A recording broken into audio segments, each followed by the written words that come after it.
సత్యవేడులో శుక్రవారం టీడీపీ అభ్యర్థిగా కోనేటి ఆదిమూలం నామినేషన్ దాఖలు చేశారు.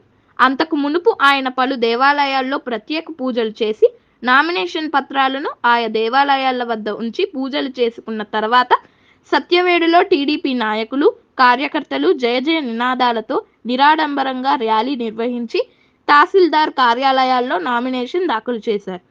ఎన్నికల నిబంధనలను అనుసరించి ఈ కార్యక్రమాలను ఆదిమూలం నిర్వహించారు. నియోజకవర్గ పరిధిలోనే ప్రతి పల్లెలో, ప్రతి వాడలో ఉన్న టీడీపీ నాయకులు, కార్యకర్తలను కలుసుకొని వారి అభిప్రాయాలకు అనుగుణంగా తాను ముందుకెళ్లడం జరుగుతుందని ఆదిమూలం ఈ సందర్భంగా హామీ ఇచ్చారు.